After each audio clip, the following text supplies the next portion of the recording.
Welcome to Impact the World, the show for and about creatives, changemakers, and entrepreneurs. This is a conversation episode where a special guest shares with me what they are creating and the behind-the-scenes journey of their experience.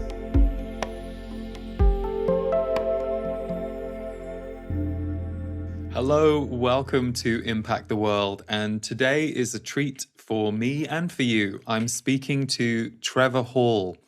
So Trevor is someone whose music I have been listening to for about 9 years now. So I was really thrilled when he agreed to come and have a chat with me about his journey with music, the creation of his albums, and also he recently became a father with his wife, Emory. So it was a really lovely, free-rolling chat.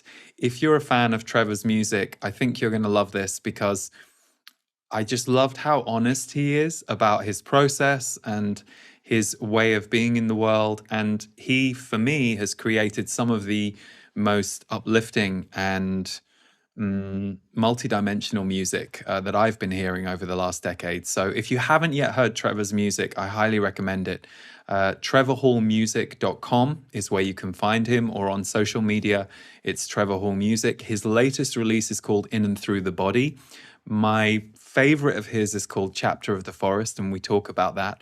And for any of you who are fans of the show, it really supports us as an independent show if you're able to subscribe, if you're watching this on YouTube, or if you're listening on Apple Music or any other podcast platform. Subscribing and leaving us a rating or a review really helps us get the word out there. So thank you for doing that. Your support means a lot. But for now, enjoy this conversation with Trevor Hall.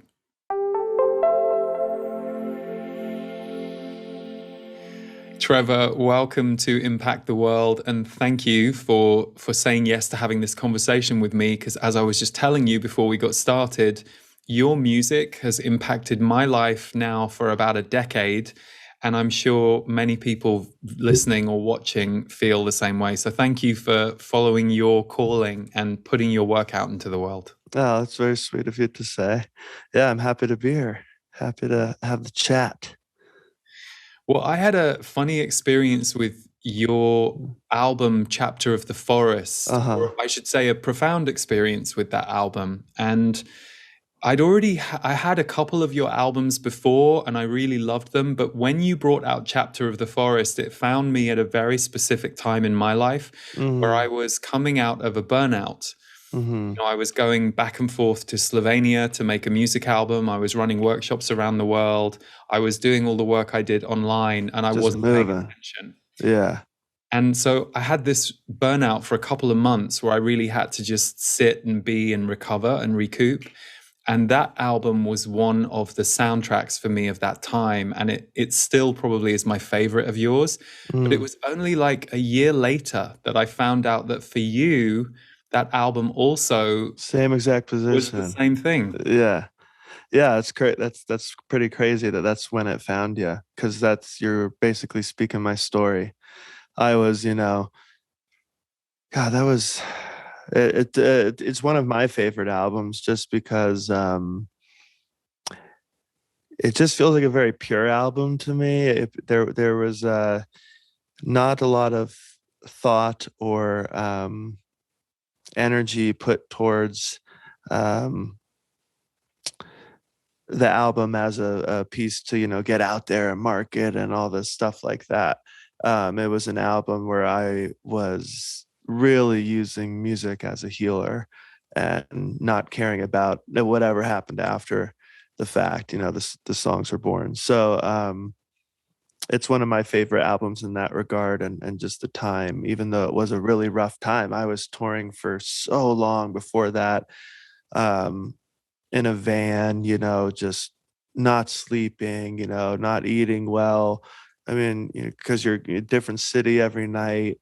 And I kind of lost the fun of music, and then my health started to kind of just really, even though I was pretty young, it was hard. And I didn't even party or anything. I wasn't like a partier so much or anything like that. So that can kind of, yeah, maybe give you an idea of how much movement, or because you just told me that. But um so at that point, I stopped. I was like, I don't even know if I want to do music anymore in this at this level, and or in this degree, I guess. And I just stopped playing for like a long time, like a long time for me. Like I didn't pick up a guitar for like months and months. Um, and then when I did music, what I somehow met music in this much more raw, healing way, and I kind of fell in love with it all over again and remembered why I love it in the first place. So um and the album came out and I didn't even know what people would even think because I thought it was quite different and stripped down. A lot of those songs were just um my original demos, that were built upon. So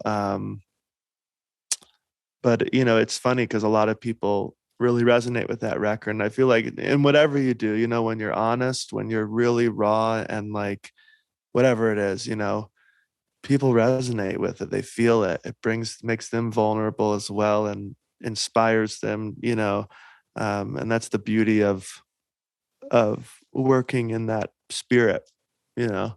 So it's been cool to kind of see that because no matter how many records I put out, most people say, "Oh yeah, Chapter of the Forest. That was the one for me or whatever." So It's it's interesting. cool. Well, your voice, I think I can't remember how many albums I'd heard of yours. And I know I had one on vinyl that I think came out in 2009. You have, I forget the name now, but you have blonde hair on the Oh front. yeah, that was just the self-titled. That was the Right. first one, I think. Aha. Yeah, 2000, or the first one that I felt like I was starting, Right. because I was on this major label in the beginning, like right out of high school, and whatever didn't pan out. It's a long story, but and that was another moment where I was like, the music. I don't know if I want to do it like this. But then this other independent label came along, picked me up, and was a great environment for me. And they put out the majority of my catalog, and that was the first one um, on that label, Vanguard.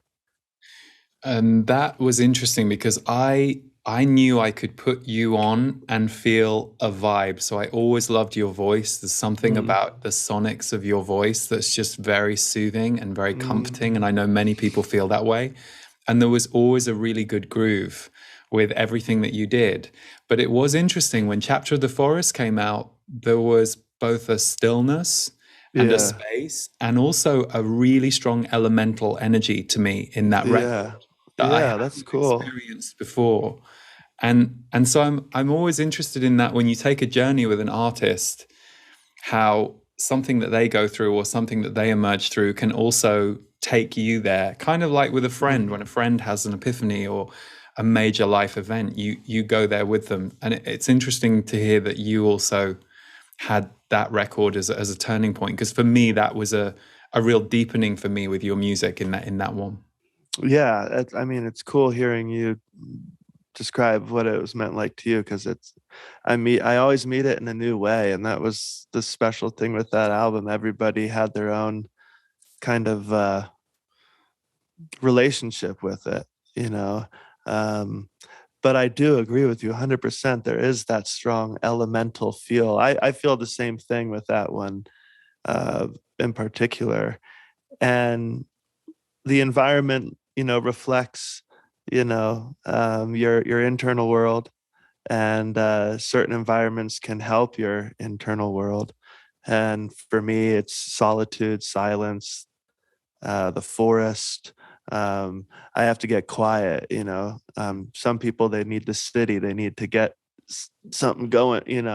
Um, and that record in particular, the majority of those songs were written at my wife's father's place up in Vermont, like in the forest. And that's where I kind of hung out for a while to kind of just clear my head.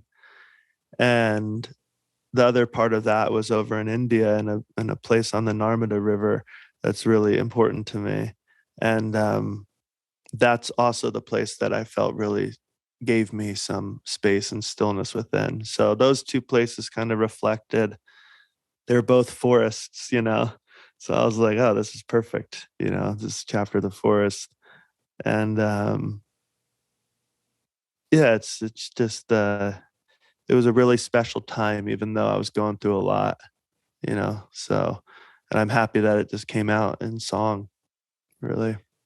With going through that burnout then, do you feel like you learned ways to create your life that have meant that Mm, you haven't had to go through that again in the same way? I asked that because I know that was true for me. Like I can mm-hmm, get close to it, but I went through such a big one that I feel mm-hmm, like it was like a fundamental teaching. And I hear you saying I need silence, I need stillness, but then you're also touring, which is a mm-hmm. high energy experience.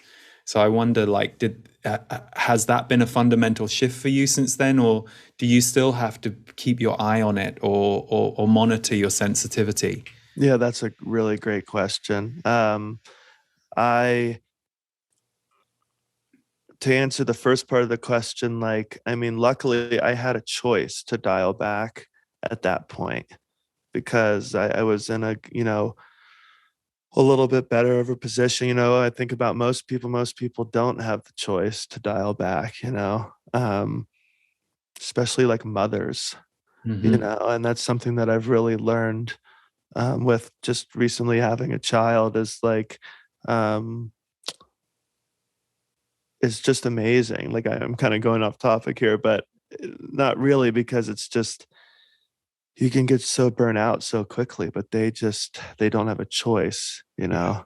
Um, and it's just amazing to witness. But in that situation, you know, I had a choice, so I felt really lucky that I was able to take the time, you know, go and and and heal up and dial back, you know. Um, and then coming back to it all, definitely, you know, every experience you have is carried in your bones, you know. Um, and we learn every moment, you know, with things. And the thing that I have to tell myself is just like it's a constant practice because I get worked up all the time. You know, I'm still like, oh my God, I'm back in that place that I never said I'd get back into, you know. I'm like, I'm such an idiot, you know. um, and you know, it's just, but that, again, it's just practice. It's just practice. Because for me, it's like what happened. I'll get down on myself if I get worked up again, you know, and that's not helping me, you know. So it's like we're not supposed to get it right the first time, you know. It's a journey, and um, but I think when you have those extreme experiences, like where you burnt out, like boom, you know, like they just really force you to change quickly. Yeah. And obviously, those experiences are really forefront in you because they were so strong, you know. So, and then you just keep practicing. You keep because you're gonna burn out in some way again. You know, we all do, and it's just like trying to learn to honor each season. That you know, it's not. I don't think it's one speed the whole time. You know, because I kind of get messed. I'm like, oh man, I'm not creative right now. Where it's not. It's like, well, maybe that's okay. Put it down. Maybe you're supposed to chill out right now. You know, I'm trying not to rebel against the seasons of Right. our human experience. Well, Um, it's funny you say that because your wife, Emory, I used to see her beautiful photography, yeah. social media. And then I don't remember when she started doing this, but she opened a store Hmm. online and it's emeryhall.com, I believe, right? Yeah. Shout out to the And queen. I love what she's doing because she's opening this store. Is it 1 week a month? It's like the store is Yeah. open and then and I'm like, this is brilliant. And Oh, this, yeah. It was the most yeah. amazing thing to witness because she just, you know, being pregnant, she did not have an easy pregnancy at all. Mm, Um, you know, it was just the journey was tough the whole time. She had to, you know, put down her work and really just focus on keeping herself in the best way she could. Um, and then super crazy birth. You know, we were in the NICU for like a week because Mm. our son, excuse me, our son, he wasn't like breathing properly. So um, it was just very emotional and like slightly traumatic to go through. It's like, you know, the best moment of your life, but you know, something's off, you know, so it's kind of a really confusing place to be. And then after going that and just her just healing, you know, her just healing and getting her body back. I mean, um, to being able to make her own rules, like come back as this, like just mama bear, like I'm gonna, you know, this was stressing me out. I want to come back in a new, fresh way and do what I can without while still being a mother. Um, she just came up with this idea, like I'm just gonna open the store a week a month and do it all then, and then I can just, you know, do it in one block and then just and then be with Kailash. Um, but just to see her do all that work by herself, like she's in the studio over here packing every single order, every single, she's got to wrap them up, put them in the tube, find out how much they weigh, you know, put the shipping label on. She does it all herself, and she's got Kailash, you know, sitting on the floor with her playing with the I'm like, I am like so dumb. Like, you're amazing. Like mothers are freaking crazy. It's true. They're amazing, It's you true. know. So it's just, yeah, it's just I feel blessed that I get to be a witness. Mm. Mm. Yeah. It's funny. I was just re-listening this morning. I'm gonna hold it up here. This is your Hey, there it is. which is gorgeous. In and through the body. I love the Yeah. artwork too. And I just told you I just got one of the yoga mats with the Yeah, there artwork you on. They're go. amazing. But I was touched. I've been touched by hearing it before, but the song "The Old Story" that Emory Yeah. sings with you, it's kind of Yeah. lovely when you're sharing about the rebirth she's just gone through. Yeah. But for both of you, how has it been having a child in your life and you know moving into this new season of fatherhood, motherhood? How has that been for you? It's a lot, I know you can't. man. It's a really It's not the so smartest much, question man. because It's so much. It's like I don't want to, you know, talk your head off.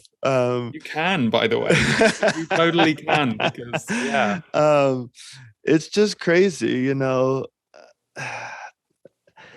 I think, like, first off, it's like, you know, it's really made me just be like, you know, everybody says it's going to be a certain way and this and that, and your second trimester is amazing, and you're gonna love it. You're gonna, you know, isn't this the best moment of your life? You know, it's like just let me A have lot my of pressure. fucking moment. I'm sorry, like back off. Like even if they're saying like good things, you know, and I think like especially in like the Western world, we like really romanticize childbirth, like in movies and pop culture and um just like I don't know, the modern day. And I think there needs to be a more honest conversation about what um can happen and being a little more real with, you know, the process. Because I think what happened for me was like I started to feel like guilty if I had like these emotions of like, oh, I'm scared, Mm. or you know, this is hard. I'm so fucking tired right now, you know. But it's like, oh man, you know, you're not, you know, this is the best moment of your life. Remember what everybody told you, you know, and it's like, yeah, it is. It literally is. Like these are the golden years right now, you know. But it's still so hard. Um and it's just been a constant lesson of surrendering and just surrendering and being present and um, just laying it down and just being in the moment. really, just being in the moment. And when you're able to do that, it's just unbelievable, you Mm. know. Um, but you're not always able to do that, you know. It's hard, it's tiring, it's hard. You definitely get defeated, but it's just magical. It's just everything all at the same time. You know, it's just all at the same time, which is just so cool, you Mm. know. So we are just, yeah, we're just taking it day by day, and it's just inspired a lot of beautiful creativity, you know, both with my music and her writing, and it's just been a blessing to share the experience, you know. Mm. And we can't think too far ahead because we got too many things in front of us, you know. And that part I quite like. um I think most people might feel like, oh, I've, you know, lost my life. And it's like, yeah, you did. Like Yeah. that old life you had is dead. Yeah. Like, let it die, you know, because if you fight that, like you think it's not going to work. You're going to drive yourself mad. You got to let that die and meet this life in the best way you can, you Mm. know, because when you start to think, oh, I wish I had more time to do this and that, which you do, right? You're just not being present, and it just, it makes me, um I find whenever I'm stressed out, I'm just not being present and accepting the moment as it is. So that's been such a beautiful practice, um that I'm still practicing very much. I hear you. I don't have a little one in my life, but I know the same thing. Stress Mhm. to me is what am I yeah, not accepting, not being present Yeah, with. I love the way you describe that because that's so true. yeah, yeah. It's pretty wild. Yeah.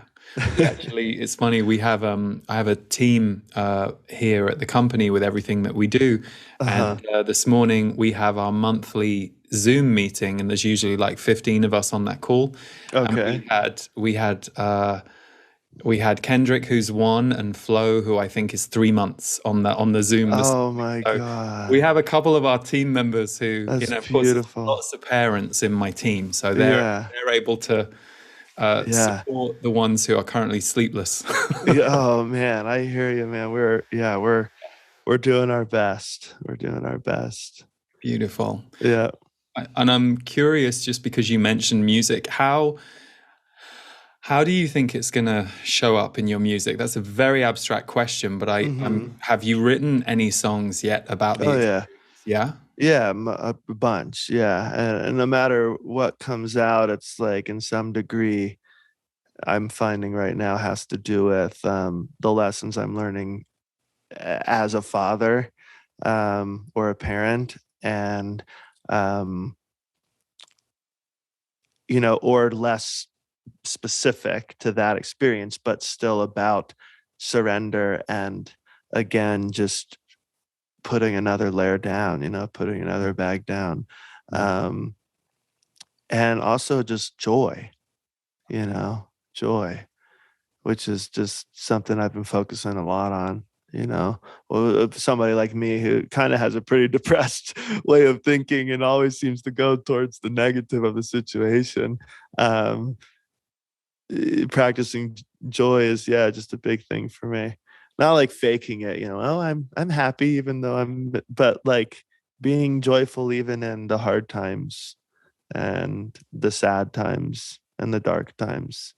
Um, so yeah, it's stuff. I mean, I want to release so much stuff right away, you know, because this is so new to me, and I want to share. Oh my God, this is crazy. What do you think, too? You know.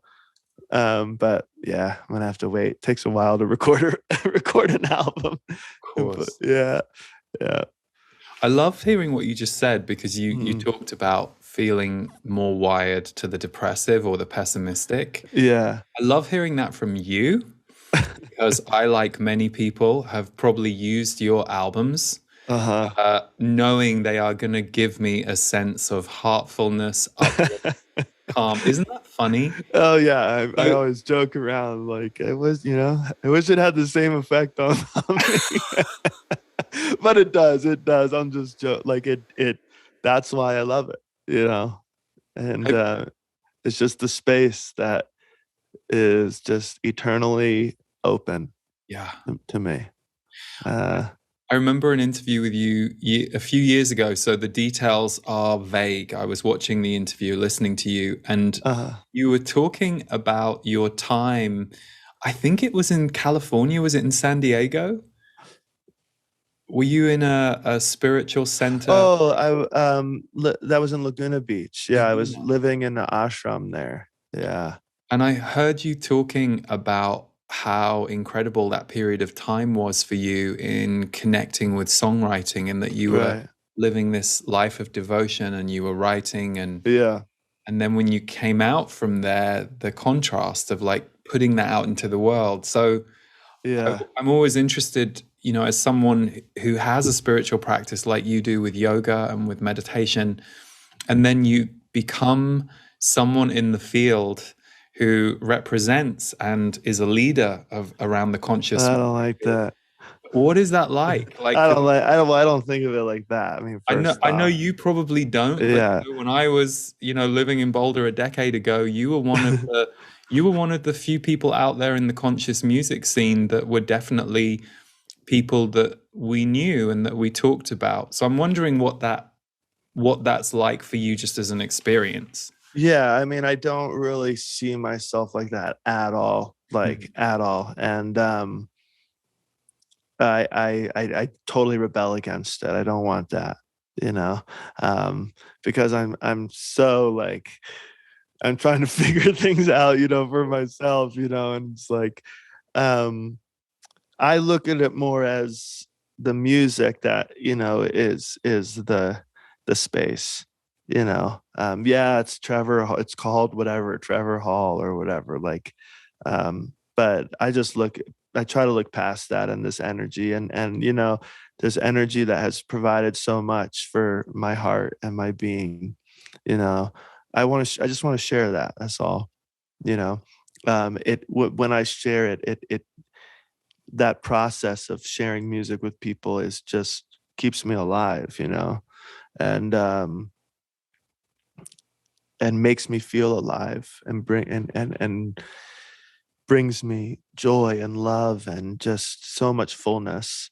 um so I just try to follow the song, I just try to let the songs come through and share it. And when I see perhaps this success and this and that, being able to grow over so many years, um, I just see it as the power of music, of the music, and that's what I try to hold on to.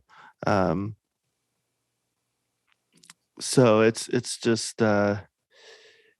that time, and to get back to the other good, that the time in the ashram was, um, yeah, it was an amazing time. It was also a very confusing time too. I was living in this ashram that was just electric, it was just so alive with devotion and spirituality and music. And it wasn't like a ashram where everybody's like getting up at 5 a.m. and meditate. It was like a like an Indian loud temple, always something going on. And somebody singing or somebody dancing or whatever, some talk that would just light you up, So it was just this beautiful, blissful time, and so many songs came out of being there, um, and then going out and sharing them, in kind of this opposite environment, right? I find myself in like bars and Yeah. people are partying and drinking and um, getting wild, and you're just out in it, city to city type thing. It was just this huge contrast, and it always was tough for me to leave the temple and get on the road, and it was always tough for me to get off the road and get back in the Mm. temple, you know, because it took me a second, because they were just like such extremes. Um, but I think like the guru, the spirit, it was so healthy for me, Mm. because I do have quite a black and white mind. You can, I'm very black and white, and it causes me so much mental just tension, Um, and I've always been kind of trying to focus on letting down that and stepping more into like a gray space. Um, and I think by being in those two extremes, what the great mother, was trying to show me, like, oh, um, you should be able to go anywhere, you know. That's not, the external environment's not important. It's what is within you. And that's where you should live, you know.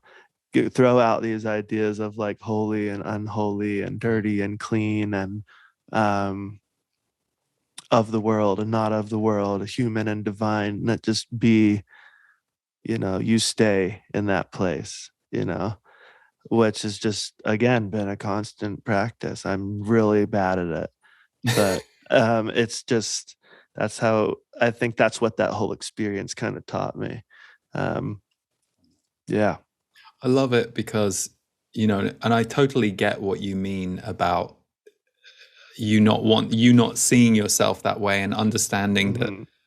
that that it's what is coming through you and what you're co-creating that's actually connecting with people. But I guess for me, I was curious what the intimacy of you and your Mm, music was like, with the high contrast of all of a sudden that being consumed by many people, right. and the way that we as humans interact with, I don't even want to say success, but there is a kind of, we have very strange ideas here, I think, in the Western world, certainly around all of that external stuff.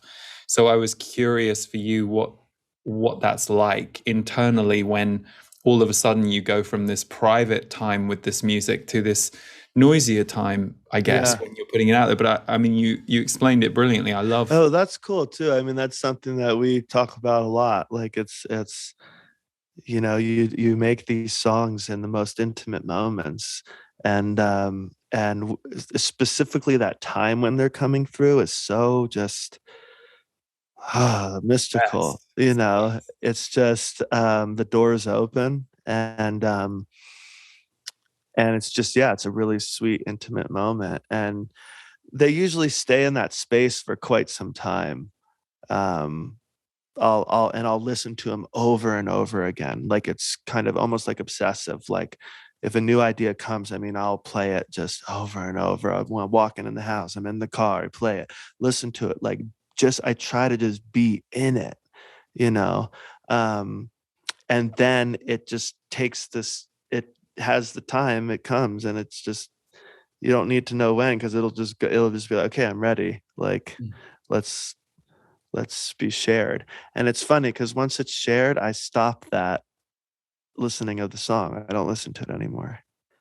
It's weird, like, That makes total sense to me. even if I, like, if you asked me to like listen to Chapter of the Forest right now, I'd be like, no, you know.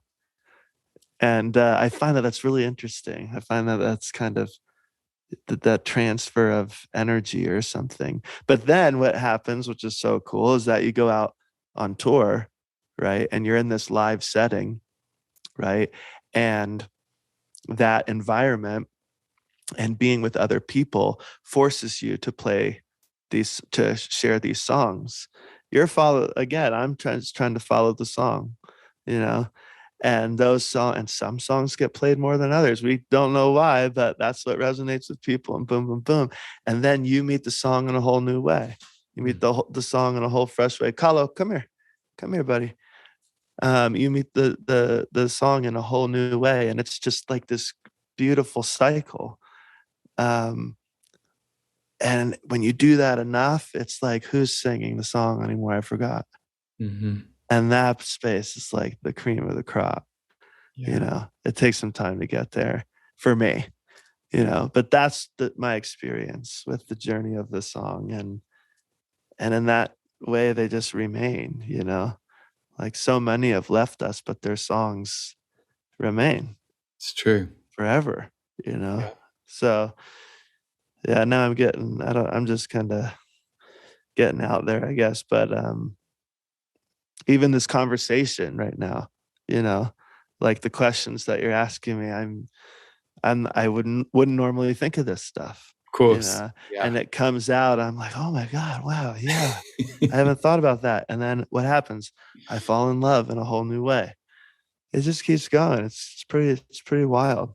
Totally. You just transported me back to the Boulder Theatre 2014, your Yeah. concert.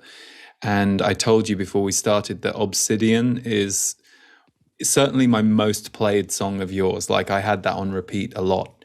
Right. And the night I was there, beautiful concert, and you played that, you know, there were many of us singing it back with you. And it's Uh-huh. interesting how every audience member gets to infuse that experience that you're perhaps the conductor for, but it is such an orchestral experience when you're in a live gig with audience and everyone playing on the stage. It's Right. incredible.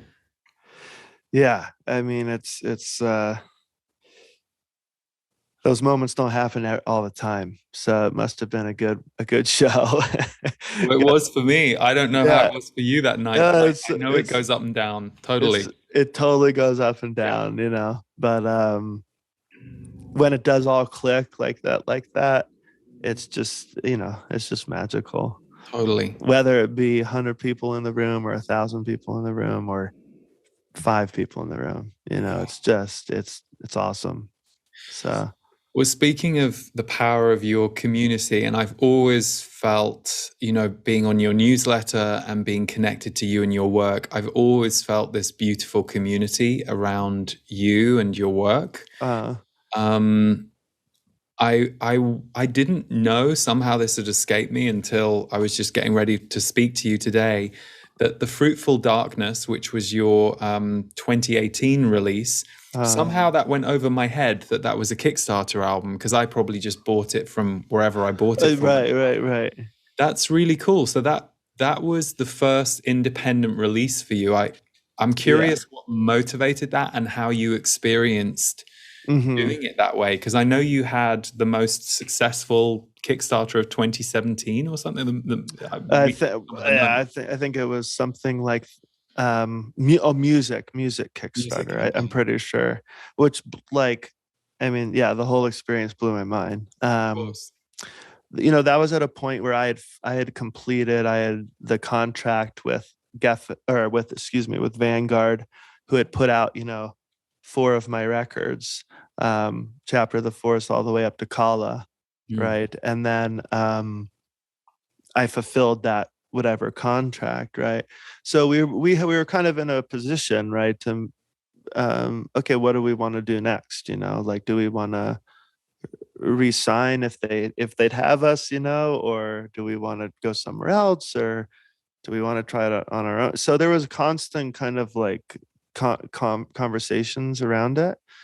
Um, but I think, you know, in today's time, right, one of the, I think, benefits of today's time, like especially in like the music world, I don't know about other worlds, but you know, it's the world I'm in, is that they've made it a lot easier for artists to release their music without having to have um, a big label or management or like totally. anything like this, you know.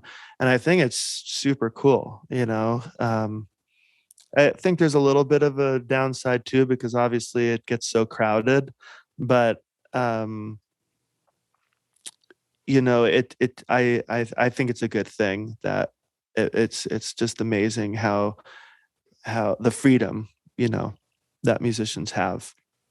So we were left with that choice, you know, and I, after lots of conversations, we just decided to do it on our own, um, and at least just do it once and just see, you know. And the I don't really like the Kickstarter was interesting because I had no idea what to expect. I didn't even know if we were going to raise like that much money. Um, and when we did, it was almost it made me feel weird, You know, like I didn't want to, like, the whole asking for money part was really difficult for me. Mm. And then like when we raised quite a bit, I was like even more like, oh God, this, I don't, but then again, it really just I really felt the power of community, and was really taken, like was really like emotional about um just the nature of people's donations and wanting to be involved. Like it was just so beautiful. So it was kind of hard to balance both sides of it, but like I said, I'm pretty black and white. Mm. um, and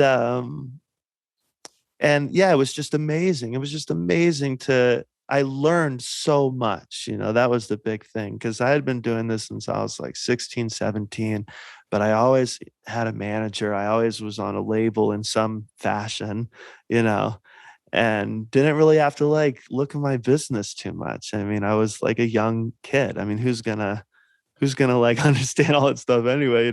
I certainly wasn't.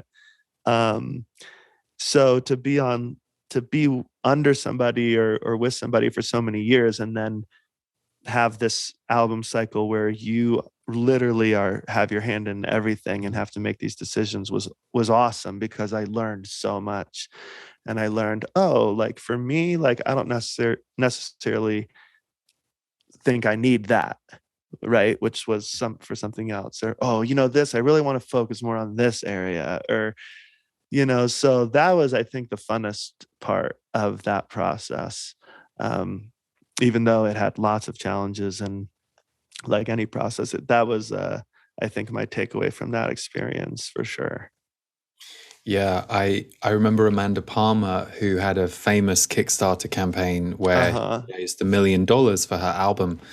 I remember I read her book, great book, The Art of Asking, and she said she got so much negative kickback in the media about how much money she raised. And she said if Right. people had really understood where all that money went, how expensive it was, like 100%. that they had under budgeted for like postage and packing. And it's funny, Yeah. I did a small Kickstarter for an album that we were doing in 2014, and even on our small scale, all the same things you said. Amazing that the community supported, and that that was incredible. But it's challenging too, it's Oh, it's a that's huge like, learning curve. it's so you just brought that up, and I like totally forgot about that point. How hard it was to um like try to educate people that weren't in the business, like that were, really hating on you. Mhm. It's like, this is how much this costs, like, because I'm independent now, I have to pay for literally everything. Yes. So, getting it out, getting things printed, getting a creative designer, getting it, like paying for the mixing, paying for the mastering, like people, they just see the number. Yeah. And I think that's what made me part of what made me uncomfortable too, because even if I was like a fan, and like I saw that, I'd probably think the same thing. I'd be like, oh my God, it's just the position of how things play out, and you just got to know that, Carlo, I'm on a podcast right now. My dog is being so funny. um you just have to kind of do the best you can, I feel like, Mm, and try not to be so attached to negative or positive comments. true. Just try True. to just stay in yourself. And um yeah, but I totally forgot about that until you brought it up. I was like, oh my God, that part was Hearing really you hard. talk about it reminded me. Yeah, yeah. Did you release In and Through the Body independently or with a record That label? was also independent. It Yeah. was. Yeah. So that was Cool. independent, but I had moved teams. I kind of, um, after the Fruitful Darkness, it kind of like rearranged things just like internally. And, but it was still an independent release. Yeah.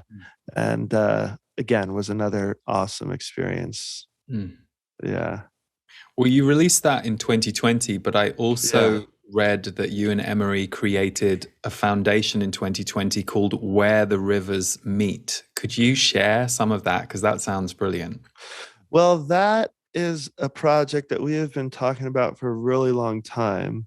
Um, Both Emory and myself um, are greatly influenced by the lands and culture of India and Nepal, and have been traveling over there for a number of years.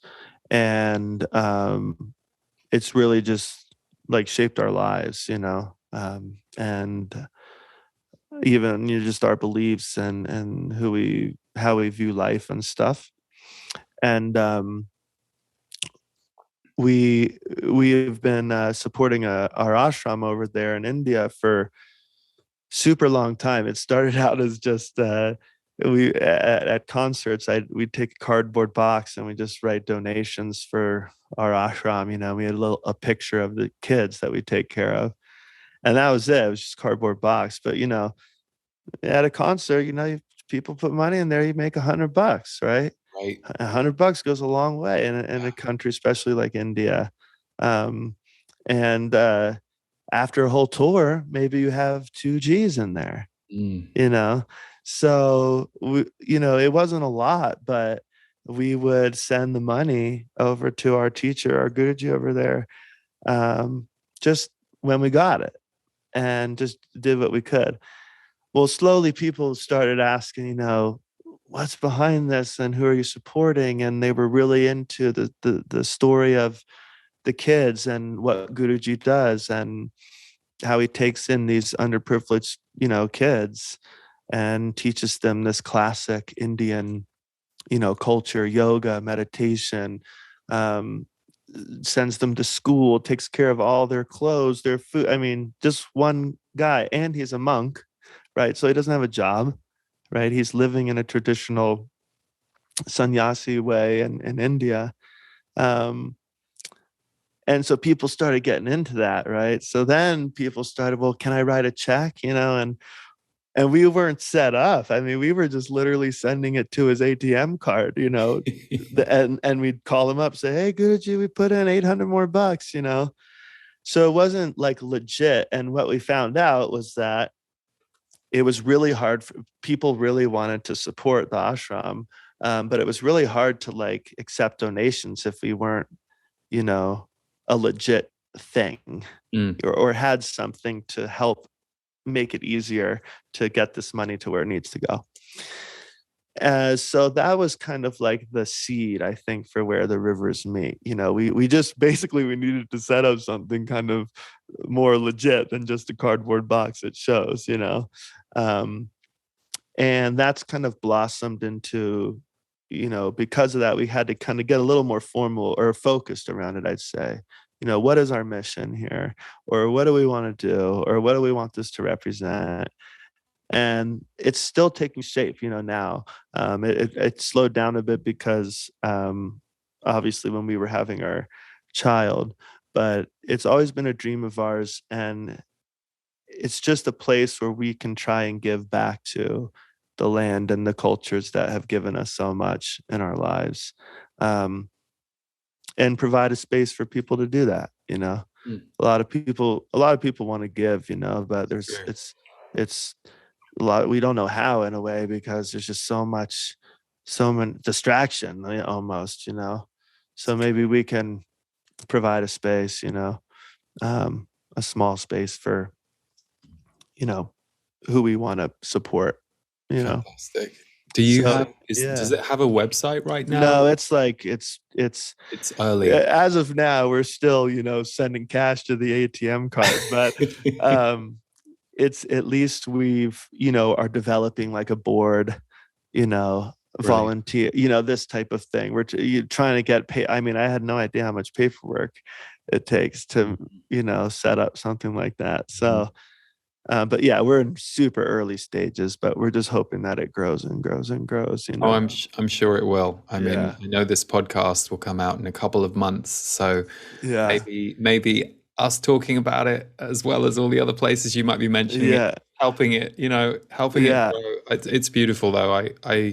I was curious because I didn't know the story. Yeah. I think that's great. And I also just want to say I love the grassroots way it began. I think often we get it in our head that we have to do this massive thing, and the best thing you can do is a cardboard box and Yeah. start small and then let it grow. Yeah, and that way it was like just really, it was really like special those days Yeah. when we didn't have to have all the legit, Yeah. it was so personable. And there was also this element of just like discovery, which was really fun. Mm. Now a lot of people kind of know, or our fan base like kind of knows, at least some story or sense about it. But it was fun in those days to kind of like share this place that we love so much and talk about it, Yeah. oh, where's this going? Oh, well, let me tell you, it's really cool, blah, blah, blah, Yeah. So yeah, I mean, everything has its chapter, but yeah, it was good times. It's good times. It does, but speaking as someone who maybe, like I said, I think it's been like 9 years since your music has been a part of the soundtrack of my life. I always find you or Emory, who I follow over on Instagram and have seen her work in other places too, very personable. So I think that energy signature that you guys carry, whatever form it has to take structurally, will carry through. And I think that's why I, like many people, it's one of the things I love about connecting with your world and also the music that you put out, which is for me always super intimate. Even the more upbeat, let's get moving stuff. I always feel it in my heart, and I feel like your lyrics speak to my heart and my mind and my higher mind. So one of the things I've greatly enjoyed today, Trevor, which thank you for taking this time to be with me. Oh, it's my honor. Thank you so much. Is hearing you talk about, some of the stuff that you have in you as a human, and yet recognizing that you are creating music that is not black and white. It's got so much room for gray. If only I just knew that and paid attention. But But isn't that the balance of life? Like, so I work as a channeler, an intuitive, a musician, and whenever I'm channeling, I always, or working with people and facilitating things, I always am reminded I need it too. Whether I needed that specific lesson that I'm working with someone on, just being in the energy of it brings us balance. So yeah. Your music is one of the things that brings you balance, then those of us that love your music, we got lucky. You're too sweet. You're too sweet. Thank you so much. Well, thank you. And we will put links to wonderful, your website and your music. Oh, good. I thought you meant like to the talk and stuff. No, this will probably be out, we think, kind of early January, but it's cool. trevorhallmusic.com is your main website. Yeah, trevorhallmusic.com, and then it's Trevor Hall Music on the socials and stuff like that. Perfect. Yeah, and we'll put all the links in the show notes, but thank you so much. And what an awesome chat. I appreciate it. Well, thank you, and I hope that you and your family and you and Emory as a new mother and father have a wonderful start to your 2022. Thank you. We need all the help we can get. Thank you so much. Thank you, Trevor. Yeah, take care. Hello, I'm Lee Harris. I'm an intuitive and a channeler, and every year in January, I hold a Rebirth course, a way for us to look at the year that has gone and let go of what we no longer need, and look ahead at the year to come and see what we might want to create in our life. This year, I'm going to be bringing a lot of channeling to my Rebirth program. So I will be channeling my guides several times throughout the course of the 2-week program, and they will be bringing transmissions through, all based on empowerment. When I was tuning in this year as to what the overarching theme for Rebirth 2022 would be, I heard very clearly from them the empowerment sessions. So that is what they will be bringing in the channeled messages, and I and my team will be supporting those messages with a series of video and audio presentations, all designed to help you reconfigure who you want to be for the year ahead. Stephen Washington will be teaching Qigong and wellness practices.